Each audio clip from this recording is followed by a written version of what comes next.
I'm delighted to be joined by Ballyhale Shamrocks hurler Joey Holden ahead of the AIB GAA All-Ireland Hurling Senior Club Championship final, which takes place this Sunday, January 22nd at Croke Park at 1:30 p.m.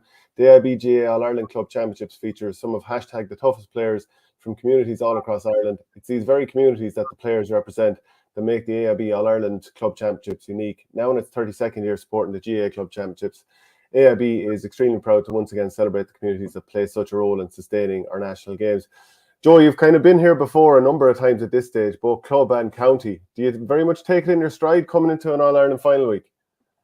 I wouldn't say take it in your stride. There's certainly you've experienced it before, so you're not maybe surprised by anything. But you certainly have to prepare as best you can, and you still get them nerves of All-Ireland final day and the butterflies in your stomach. So you have to prepare as best you can and be ready for a serious challenge, which we know is coming Sunday, so we're under no illusions that it won't be any different come half one.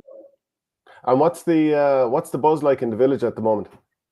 It's building up, yeah. I suppose everyone after the last game there was a great buzz, but then I suppose everyone's getting through Christmas and they're probably sick of eating and drinking a bit too much. So it was great to get back down to the field, and you can feel the buzz around. I suppose going to the local shop and questions are how's this training going and how's this lad and how's that lad. So all them questions are being fired around, so you can see the buzz starting to build. And do you have people plaguing you about, is anyone injured, carrying a knock, are they over this, that and the other?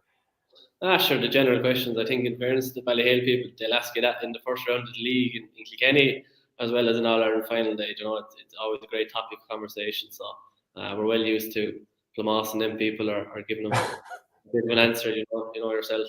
I do indeed. So how did you negotiate Christmas? Again, look, you've dealt with this before, so it's nothing new, but what did you do over the Christmas? Did you down tools for a little while, or were you tipping away the whole time? We had a nice little mixture. We had plenty of time to down tools and enjoy it with our family and do whatever you needed to do to maybe switch off. And we would have got together then a few times to keep the fitness going and keep the hurling going. So I think we managed it well, but I suppose the proof will be in pudding and how well we perform on Sunday. But yeah, I think we performed well, and lads are in good enough shape heading into Sunday. And do you prefer the way it is this year, that you're done now from this weekend, rather than it dragging on till the end of January for an All-Ireland semi-final and then you have to go to March 17th for an All-Ireland final? Is it this way better, or is the old way better? I was thinking about it. It's a very difficult thing to do, the calendar, because it's when you're dealing with championships, there's a lot of teams going to be knocked out early, and then if you drag on too long, they don't have hurling, and then there's teams that are going to the end and they're just maybe in a full cycle. So it's a difficult one. I'd say probably ultimately the best thing is just to get all the fixtures done in one calendar year. Maybe if the final was before Christmas, then everybody could enjoy Christmas. And I suppose the hardest thing is probably on the county lads, because if you're in March, they're just rolling into a league and not getting full league games. So at least they could have a good break over Christmas, and then they could do their pre-season and maybe hopefully build up so they're avoiding injuries and that sort of thing. So that's, in my opinion, what would be the best thing, I suppose. Which year was the first club, the first year that you were involved in an All-Ireland club final with Ballyhale? I think 2007. No, 2010. Sorry, 2010. I came on as a sub against Port Humna. Right. So 5 minutes at the end, I think. Or something like that. Yeah. Can you sort of paint the picture of what your excitement levels were like when you were preparing for that final, and even coming on, which I'm sure was a huge thrill for you? Yeah, it was massive. You know, it's just travelling back from Limerick for training, and I wasn't really starting, so I didn't really have them pressures. It was just like I wasn't even coming on. I suppose in the championship in Kilkenny, it would have been the year before. This was up into March, but just started to gradually improve. And suppose marking quality players there, consistently in training and just learning all the time. And so I just kind of took it in my stride and really didn't think too much about it. You're probably in college where you're just training and then go back down and maybe going out, so you don't really overanalyze the whole thing. You're young and you're taking everything as it comes. So didn't think about it too much, but yeah, to come on in the Club All-Ireland and then be Port Humna that year was a fantastic thing, and the celebrations after, they're the things that you kind of remember. And can you tell me then, who did you mark when you came on? Because they had a fairly star-studded lineup. It was Andy Smith, I think I was on, yeah. So although the game was kind of hectic at that stage, it could have been anyone, but I think I was close to Andy Smith anyway, so presumably. Yeah. I marked him once and he bumped into me with his shoulder. It was like being hit by I don't know, just a big block of steel. He was some fair unit. Yeah, he's solid, all right. Yeah, but that was an unbelievable game, and they were a fantastic team, and we had a great team as well. Like so, even to be a part of it, it was just looking back. I suppose it was a phenomenal game as well as anything else. Like it was really fitting for an All Ireland final. When you think of the amount of player turnover that you would have had between then and now, the fact that the team is still consistently getting to All Irelands, it's some credit to the club and just the production line you have there. Yeah, it's a great credit to everyone that works hard in the club. And so people sometimes be asking what's the secret. I don't think there is any great secret, but it's important to keep everyone hurling and keeping, like, I suppose, developing the good lads as well as the weaker lads, that everybody's enjoying hurling, because when you're young, it's the enjoyment that you get of it. You don't really think too much about how far I can hit the ball. You just go down and you play hurling. So it's important that the people that are over them are developing everyone, not letting maybe the stronger lads dominate or the weaker lads just focusing on them either. Like everybody is a part of it. Keep everybody hurling, keep everybody enjoying it, and hopefully we can get as many hurlers as we can to senior level and see can we perform then against all the top quality clubs in Kilkenny. And if you get further than that, just take the opportunities. Would you have had much involvement with underage teams and coaching over the years? Not a whole lot, no.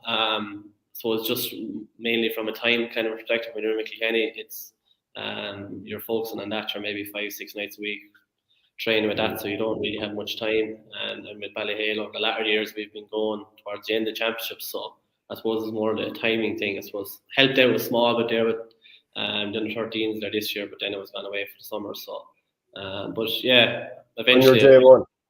On my J1, my late J1, yeah. So eventually I'll get back down there to help out, hopefully. So whenever my next one finishes. So what about the semi-final then against Ballygunner? It was a cracking game for long spells, but you did seem to hold them at arm's length later on in the game, so it was very impressive.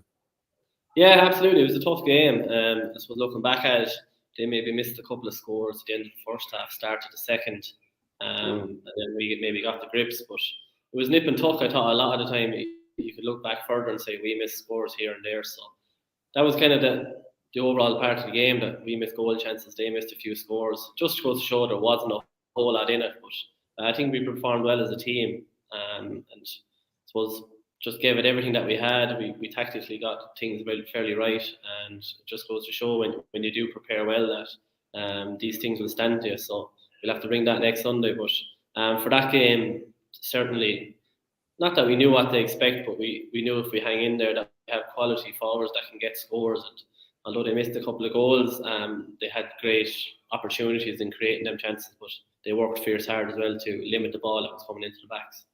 And I suppose it was the closest thing to a 60-minute performance that you've had recently, considering Naas. It was a bit of a Jekyll and Hyde performance, and the same against Crokes. Yeah, certainly, yeah. Against Naas, the first half wasn't great. We performed well in the second half. Against Kilmacud, it was fairly obvious. But I suppose looking back at the Kilmacud game, I thought the first half maybe flattered us, and then we got 3 scores straight after half time, and it was a lesson that maybe we switched off and thought, yeah, let's concentrate in the semi-final. But just show like the quality of Leinster teams as well, that when you switch off, these teams can just take over, and suddenly it's hard to stop them getting the ball. We can get on any ball. So, but yeah, we learned lessons from that, and we tried to say, right, let's try put 60-minute performance together. That's what we'll try to do next weekend. But we can't just think because we put 60-minute performance together that it'll happen the next day. It doesn't happen. You have to make it happen. And did you get it, like when you were at Croke Park and you were preparing to play your semi-final, did you get an opportunity to watch any of the Dunloy Thomas's game beforehand? I'd say maybe 5-10 minutes all.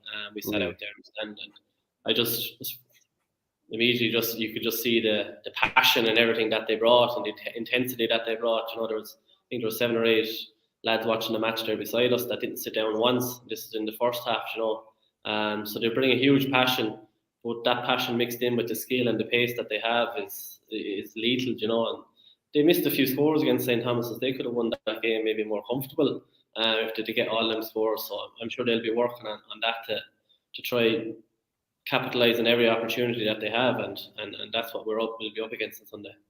And like they're possibly a bit of a Croke Park team that have played. A lot of them would have played there with Antrim even last year, the Joe McDonough final. Like Keal Malloy is pace, Conal Cunning, they have a very good goalkeeper in Ryan Elliott. So I'm sure you're expecting a big challenge.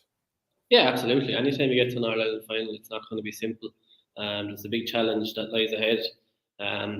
Their pace, but I think mixed in with their skill, sometimes people overlook that. When you have a fast lad, they overlook their skill. Like Malai's goal, like he ran through, but like the way he shortened the hurl, so composed and buried it.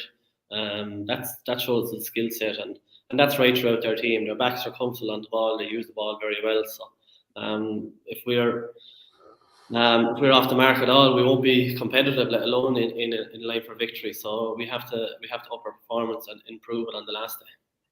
And then just to move away from that and ask you a little bit about Kilkenny, what sort of vibes are you getting about Derek Lyng's opening couple of games, albeit they're only Walsh Cup and maybe he's trying lads out too?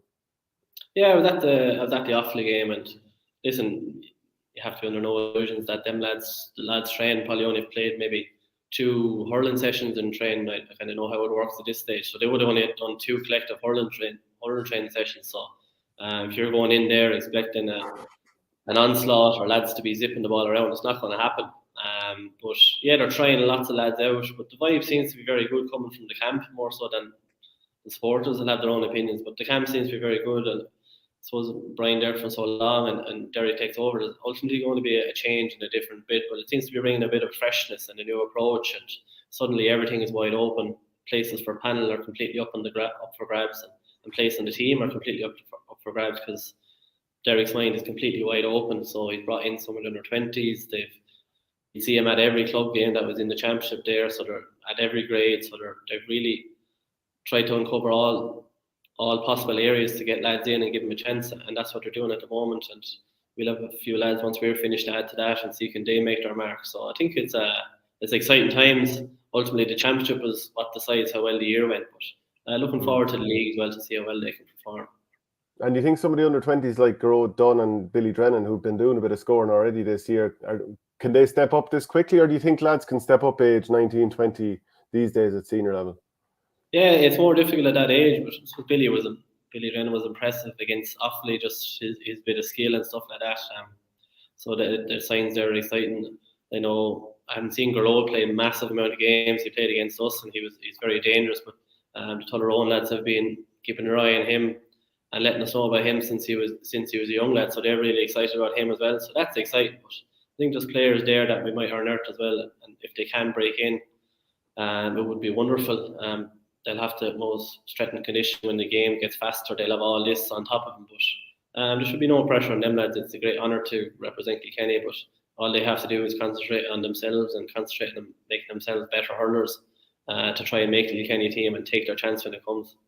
And as we said earlier, the All-Ireland's finished that bit earlier this year at club level means that, unlike previous years, Derek Lyng will have all these players relatively sooner than Brian Cody might have had when you were getting to All-Irelands and they were March 17th, and then, trying to drive players back in straight away. So that's also a benefit for Derek, that he can get back Adrian and TJ and so on and so forth.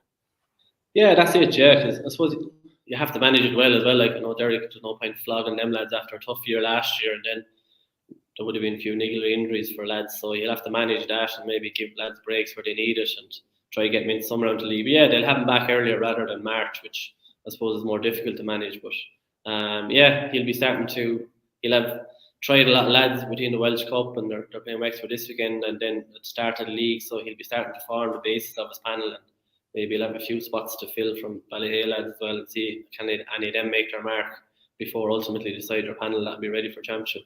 And you mentioned Offaly a little while ago. Last year, up till the end of last season, managed by Michael Fennelly. Do you see him dipping back into inter-county or club management again pretty soon? I'd say he will. Michael will be clever enough to pick an opportunity that works for him as well. He's young kids at home, so trying to manage all of that will be very important for him. It's a big undertaking, and even in Shope, seems to be a massive undertaking now because there's gym work involved and there's collective sessions involved. So it's not just your bog standard 3 nights a week. There's a lot more involved in the club, and obviously inter-county is another level at that. But it all depends if he really enjoyed it. I haven't really spoke to him much about it, and we talked to him regular enough, but I haven't spoke to him about how he enjoyed the whole Offaly thing. But if he enjoyed it and he feels like there's another challenge out there for him, why not? You don't get many opportunities to maybe dip your toe into him. So if he feels the right one is there, I think he will take it with both hands, yeah. And then just back to Shamrocks again. What sort of, like, so if I was to ask you about the injuries the same way as someone down to Shop would, what sort of Plamawson answer would you give them and me? Oh, we'll have 15 lads starting, and we don't need to worry about that. We'll have 15 to match their 15, so that's what we'll concentrate. Listen, it was fairly obvious the last day against Ballyhale, a couple of lads went off, so they're progressing nicely. They haven't been going gung-ho like everybody else, but that's just natural. Coming back from injury, that would be stupid otherwise. But they're progressing nicely, so maybe touch and go with one or two, but I haven't really been focused on that. Like John Kearns is a fantastic physio. I'll him worry about that, and I just concentrate on trying to stop Colin going around me and training and that sort of thing. So that's what my focus is usually on. Okay, well, thanks very much, Joey, and best of luck in the final. Thank you.